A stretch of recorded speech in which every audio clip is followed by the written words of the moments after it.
Nadan, Imano Kumagana Tariba, once about over the Webamole, Oye Boutique, over the Meze, Imana put up, if I really would pounds and dollars, developing effective working relationship between DMA and the pharma industry.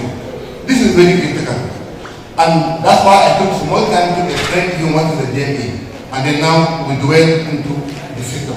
So developing effective working relationship between pharmacists, pharmaceutical companies, and then government agencies is crucial for ensuring sustainable access to quality medicine while promoting mutual growth, trust, and comprehensive guide to achieving mutual benefit and social collaboration.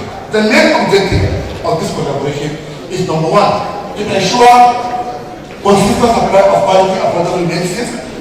Number two, strengthen trust and transparency between the public and the private sector. Now, if you look at it, there is more awareness and there is more cohesiveness between public and private. Unlike before they advanced here in this garden, most of the folks you see, they know me, I know them. Through the DMA. So that creates that relationship, and then that is also very good. And then promote innovation, efficiency, and compliance. The way the DMAs are operating now, you would think that they are like a private agency or that they are like a private organization. Meanwhile, they are government establishment. And this is the first government establishment that operates in a transparent and accountable manner. And then, of course, encourage long-term partnership that benefit the healthcare system business as a whole. That is the objective. And then, what are the key strategies for this relationship? Number one, transparent procurement and contracting. Now, the way the DMAs are operating, some of the DMAs are still coming up, some are maturing, some are mature. Those that mature and those that are maturing, we have seen how they transform their procurement from the so-called emergency procurement into a framework contract agreement where the manufacturers participated, and then it's a transparent and accountable procedure, and then they now do that procurement. So an open tender process ensures fair competition and access for pharmaceutical companies, and then long-term framework agreement also encourage sustainability and better planning and joint risk sharing mechanism. For example, price adjustment process and supply availability in emergency. Recently, with the recent inflation across the country, many pharma industries run to us, even though we have a contract that for the whole year, this is the price. But everybody knows. So there are force majeure that force them to write to us, no, because of the inflation, this is the situation. And then we sat down with them, we negotiated, and then we now review the prices. So we take the risk of increasing the price, and then they take the risk of also bringing down the price to some level, and then so that it become affordable to the teeming public. And that is very important. And that's one of the procurement. And even with the emergency procurement, or the direct procurement, or the selective tendering processes, there is that opportunity that we interact with the manufacturers or the suppliers, and then we now come up with a suitable price that benefits both. But more importantly, in the price adjustment, we look at the patient. So that's why even though with the review of the price, if you go outside, you still find that the patient gets it cheaper in the facility rather than if the patient goes outside. And then number two, effective communication channels. Regular stakeholders forum, quarterly or biannual meeting to address issues and share. It's very important. We have seen the PPP arrangement that is going on between the DMAs and the pharma group, which is being handled by RPSM. So on quarterly basis, they sat down, they discuss what are the issues to do with the manufacturers, what are the challenges, and then what are the issues to do with the DMA, and what are the challenges. Then we will address them. And we in Kano, on quarterly basis, we sat down with most of our stakeholders, and we invited most of the rest to come and participate in our quarterly review meeting, where we showcase our successes, our challenges, and then we now put forward what is the way forward. So jointly, we now come up with a roadmap to move the state ahead. Presentation. One thing that is very strong, I can tell you, I took from it, is the articulation of the presenter. and that is very important. So even though I might not get all the details, but the most important thing is I saw it was well grounded, and the person doing the presentation, I think he was well organized and we worked closely. I saw the data, I saw the charts. What you said down is definitely to me. I have known much, and we keep recommending anywhere we go, we use an example. Everywhere forum find ourselves discussing with colleagues. We mention something like what we do in the and how it works. So it's an eye-opener for most of us, especially those that know about the drug management agency. And I think just as I said, you mentioned something like the government's forum, and said what presented said, oh, they can take it book, light and center, and don't take it between and abandon the rest. It's really fantastic if everybody can do what they does. Gypso used to do something like that in those days. I don't know if they still do something like that. Gypso in Jira. So I see something similar to that. I think it's very creative. We have been privileged to listen to the director of drug in one of the most organized DRF system of DMA in this country. And I think it's a unique opportunity for us to ask him questions. So, for those of you, I'm sure actually all of us must have had one encounter or the other with Kano State DMA. Let's ask him a question. That's the privilege of bringing him all the way from Kano to this place. And that's the area of local manufacturing. We're talking about accelerating and we're talking about being sustainable. Local manufacturing conversations are not new. They're not new at all. But they tend to generally have, sometimes it feels like a tone of playing catch up or coming from a position of lack. So I was really excited when I saw the caliber of panelists that again I've been gifted with working with, because there are no lemons, nobody very last here. Everybody is holding, as you heard from their citations, a very critical role in the space. And I would just encourage us to really listen and draw from their experiences. So it's not even a function of ladies first. I'm going to start, let me say from home. For starters, being in the trenches is not beautiful. It's not glamorous, but it's rewarding. And if we start talking about manufacturing in Nigeria, what has changed in the last 2 decades is knowledge, as well as our perspective to quality. If you listen to the history of ENSO and any of the pharma manufacturing that were 100% indigenous and are probably over 30 years, you will see how the growth has happened. And to talk about what will take us to the future, will still be knowledge and closing gaps in knowledge. And some of the newer companies or manufacturing organizations that have been established now are riding on the shoulder of the knowledge that already exists, which is good.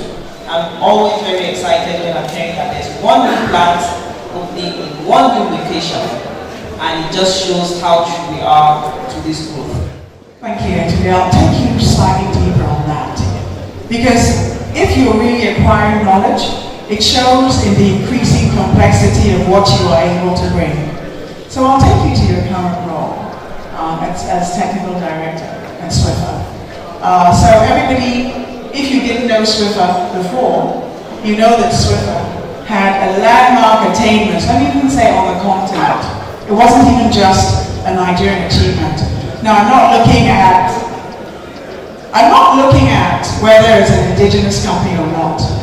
I'm looking at what is possible within our operating environment. And it's very important that we remove some of the, oh, it's because they're this or it's because they're that. If you're in a desert, it's not going to matter the nationality of the farmer. It is a seed that can grow in that environment that's going to come forth. So you guys did something very, very notable. And that was the attainment of WHO PQ. Now that is one of many standards.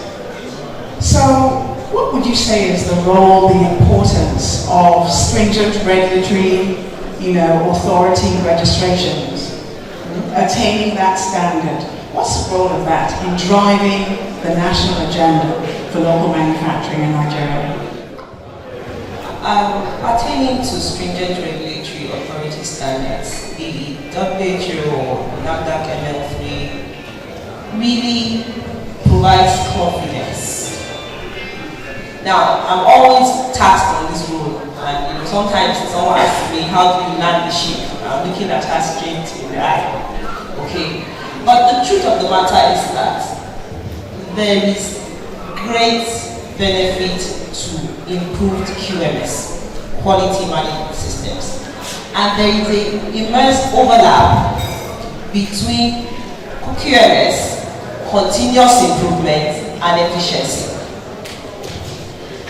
And if I give one citation, just one example, not to make us confused. If you take the process of vendor qualification, which is a requirement that a lot of indigenous people don't want to commit to. When you look at it, it helps you to standardize the source of your input material and assure that quality, and that particular input material will remain consistent each time you receive it. Now, what does that do for your processes? It enables your processes to be repeatable. I said that example just as one of many requirements that are in what we call TRSs. So I'm going to come across the room, all the way to my far right, to Mr. Mubarak Shitu. So when we had a chat earlier, we made the observation, I'm only saying it because you said it, that he has the distinction of being the only person seated here who's not a pharmacist. That could be an advantage, because your career has also given you access to pharma, to medical devices, and also consumables. It's as though you just come and packed everything all in one. So I want to say something about the Daily Group, because as I was thinking about your brand, I was thinking about dominant products. And if I asked the room, let me see if they're listening. If I said, well, if you thought of one product for Emzo, it would be Emzo. So let me go and try yours. And it would be Dele. Thank you very much. Thank you for that legacy and for being a custodian of what is clearly a very valued and enduring product. So thank you so much for that. So having that oversight across projects, because entering into different industries requires, layering on different skills, applying learnings from various elements of your journey. So I think that would actually give you very strategic oversight across the value chain, from ideation to conceptualization to actual implementation. And something that I think we can agree upon is, if we are to meet the President's, let me say, call to action, that we flip the current dynamic where 70%, thereabouts, don't fight with me on the figure, it's somewhere around there, of the pharmaceuticals we consume locally are imported. And our President has said, flip that. And we need you to make 70% locally and drop importation to 13%. I think we can agree that that will not be accomplished solely from the current crop players. It's going to require new investments and new players entering the space. So I think we're in a perfect position to offer advisory. There may be some people over here who have got upwards of $15 million ready to invest in manufacturing in Nigeria, or access to it. Please advise them. When we had our discussion in the morning, I called myself an imposter, and everybody was like, oh no, because of my background. But that is driven by passion to save lives, and a lot of opportunities seen in an tap space. I'll go by the process and try to help us figure out where the opportunities are. It is not really easy in Nigeria as a country to set up a manufacturing outfit that will be successful because of all the landmines and bottlenecks involved. But the first ingredient is the vision of the person and the proprietor. If everything goes south, the vision is the only thing that allows and propels one, and that is where we are today. And this whatever strategy that is deployed out of a business will be anchored on the vision of that business. I'll give you practical example. I'd like to be as practical as possible. We jumped into a space in 2017. I would like to say that hindsight is always 2020, and there's no perfect situation for any organization going into any new business, any new line, any form of innovation. When you look back after a couple of years, of course you would have made mistakes, and the next time you do it better. So we jumped into this space with little knowledge, because that industry is not developed locally here in Nigeria. I'll call you Pharmacists because I have to remind myself that you are a pharmacist sometimes. Because you crossed over to the other side after spending a lot of your career in the trenches, right? In industry. You crossed over to the other side. And I think that gives you a unique perspective, both in terms of from a manufacturer's point of view, and then from an organization, which I really want to take a moment to call out the United States Pharmacopoeia for the program that's been running in Nigeria. First PQM, promoting the quality of medicines, now PQM Plus. I say now, not because we're leaving this, there's an ellipsis, ... because we hope that the good work that was begun will find an avenue to continue. I don't think that there is any serious manufacturer in Nigeria that has not received solid, consistent support from the programs that your organization has driven. So thank you for those immutable contributions. So from your perspective, having access across the pond, what would you say were the key imperatives that drove an organization like USP to develop a program like that would benefit us so much? What was the vision? We've heard how anchoring a vision has to be. So what really caused USP to stay the course? It can't have been easy. As you know, the USP is over 200 years in existence, and they were involved in setting standards for pharmaceutical manufacturing across dozens of countries in the world. I came from the industry. Most of my work life has been in the industry. So I understand the issues. Coming to this other side where we have to provide the technical assistance and support the industry, it became clear that yes, at the time we started setting up facilities in the country, those standards were not that explicit. We went into it, and that thing is very important, and that is also part of the Nigerian spirit. But then, I don't want to say we went to the wrong foot, because we had multinationals at that time, and at some point in time, they left. And the understanding that we need to continue to improve, the standards were changing, and it became clear that we are producing, but we are not meeting certain standards, globally. Let's put it that way. And we now have to look at ways and means to be able to support manufacturers in the country, looking at it from the aspect of risk.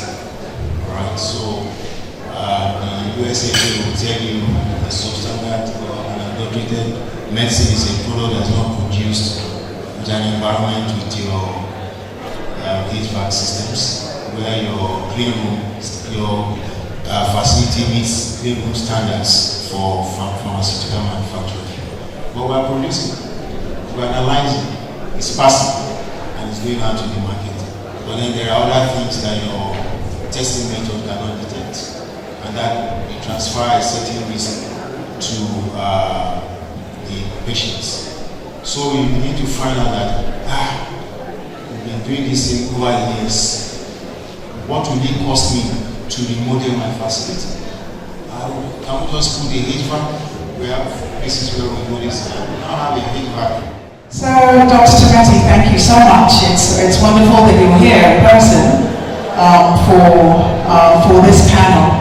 So you're a triple fellow, but there's something you said, of all the fellowships that he has, FPSN is the jewel in the crown. Am I correct in stating that? So thank you for your commitment to and love for pharmacy as a profession and for all the various representations within industry. So I learned something new about you in terms of your commercial venture.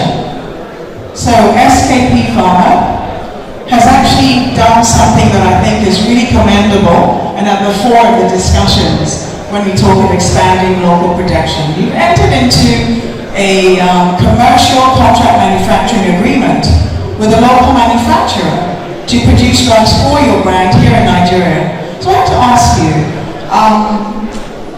with the assumption that it's cheaper to import and many other perceived advantages, I always say that has to be demonstrated. One size does not fit all. Can you tell us why you took that bold step? Question. My partners are here. Dr. Omega is president of SKP. Dr. Leo is a managing director. We started that company about 10 years ago, just out of the fact that we wanted to have a presence here in Nigeria and not just continue to live and work overseas. We started making our products in America. After a while, we went as far as Nanjing, Shanghai, to try and make the product. And with the years coming by, we thought, you know what, it's about time we start having relationship with colleagues that are in Nigeria, because the capacity utilization of the factories are very low. If we can settle the product to at least one of those manufacturers to help occupy their lines, to help keep people employed, the difference in the amount of money we actually put down is not any more exorbitant. We're glad to say that we manufactured cefuroxime, etc., the tablets, the liquid, with Dr. Moses. It's here in Ogun State. I think we're also trying to renew the license this year. So for all about maintaining our presence here and giving back to the society that I said yesterday that I'm in fact a Nigerian trained pharmacist. I have my residence here in Lagos. I may live and work abroad, but I'm fully committed to making sure that I help our people here grow in knowledge, grow in capacity, and whatever I can do to help people be the very best they can be. Thank you. Thank you. So it's wonderful to hear about the need to contribute and ensure that you are also part of the story of growing and giving back. You know, I hope you're also doing remittances back from the US. Those are also required. We are many. Okay, so it's really important, but I doubt you would risk your name or your integrity by participating in something of a low standard. We know that when we look at references to the local manufacturing industry, pharmaceutical in Nigeria, the internet throws up certain unwholesome words, fake, substandard. And you know, just as things were dying down, following the recent closures of open markets earlier in the year, I think the resurgence of those words has risen up again. So do you feel, Mohammed spoken about risk, do you feel that you've taken a greater risk in terms of quality and potential reputational damage by shifting your manufacturing to Nigeria? From my experience, I know from Nigeria, 70% of the cost of the product is packaging. I don't know, maybe that's changed over the years. That was a long time ago. I wouldn't date myself now. But if we could do that locally, we could take all that cost away and concentrate more on quality. Now, the products that are being produced for us are tested regularly to be sure that these things are of good quality. And the reports we get from the field, the report we get from the regulatory agency has not cited us for any situation where we've failed to produce product that is of quality. To this end, I think I want to talk to the audience about what is it that we, the diaspora, can do for members of NAIP to help with the germane topic we're talking about, which is enhancing and improving manufacturing processes.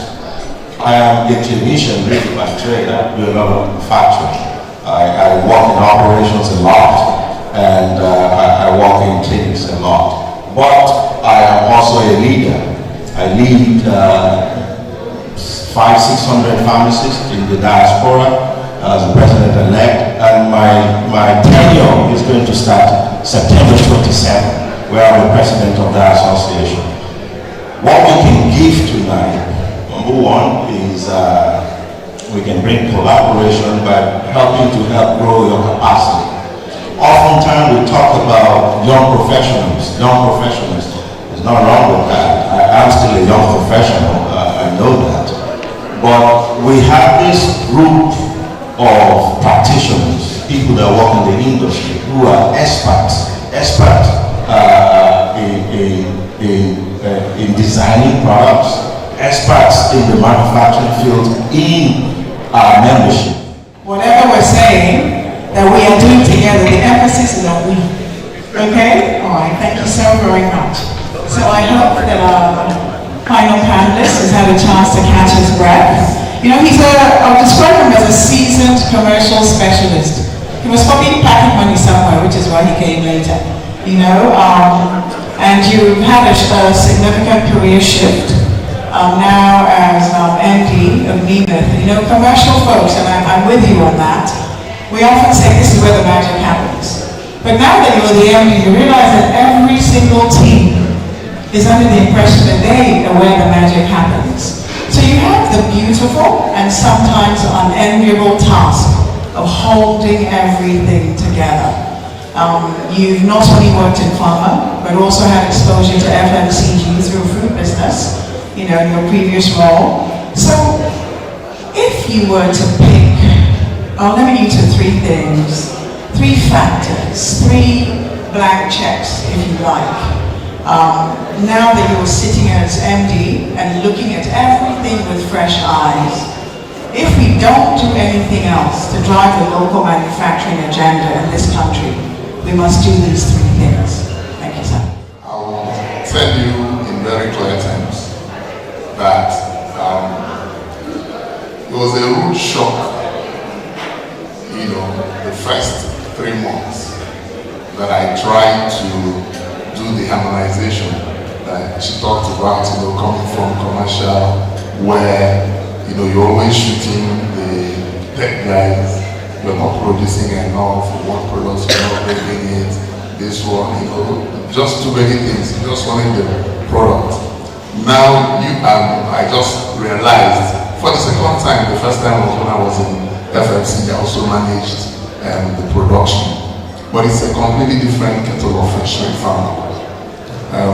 One experience I have that is still haunting me is the fact that you need so many items, you know, to be able to make one product. In FMCG, you don't need a whole lot of that. Maximum 5, 6, 7. But in pharma, you may end up utilizing 25, 30 issues for one single product.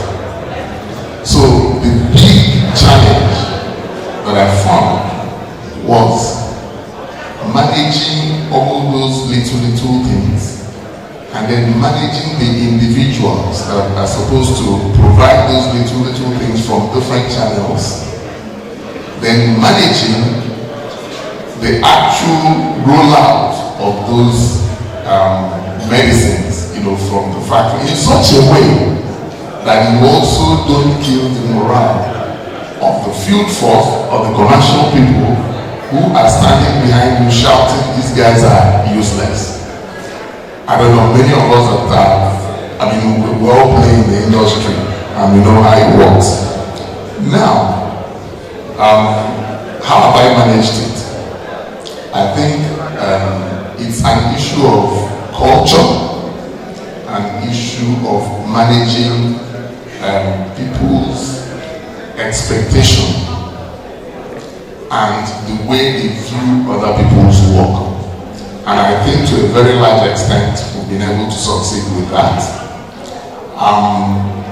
To the big question of the three things that should be done to accelerate local manufacturing and job security, that's exactly what the question is. What are the three big things? I'll say the first one, not in order of priority, I'm going to just talk about the three. The first one is about the issue of collaboration and partnership. In fact, I want to call it co-competition. What I find in the sector today is what in strategy you call hyper-competition. Everyone is fighting to outdo the other person. And then in the process, we lose the opportunity that we have come from collaborating with each other. I'm feeling vibes on vibes. I'm a ticking dynamite. I blow your candle lights. You know I'm just that type. No, them no fit kill my vibe. Them no fit kill my vibe. Them no fit kill. Them no fit kill. Them no fit kill my. Wise man said, follow the stars. There you shall find a piece of advice. If you hit your enemies, enemies shine. If you're not a friend of me, enter the light. Cause you can never kill my vibe. Got here with no sacrifices. Everything was taken, still had to make it. Vibe killer, me I no go take shit. Vibe killer, bloody somebody time. Protect my energy from your bad aura. Then my pastor say I be my healer. Everything I desire, I go receive. My rhythm, flow like a river. If you get yawa, come on go and sit down. I go just para, come off my jigger. I go just follow my dream. I'm feeling vibes on vibes. I'm a ticking dynamite. I blow your candle lights. You know I'm just that type. No, them no fit kill my vibe. Them no fit kill my vibe. You no fit kill, you no fit kill, you no fit kill my vibe. I see you watching my stories. I see you gauging my lifestyle. I see you watching my movements. This bad bitch bad every day.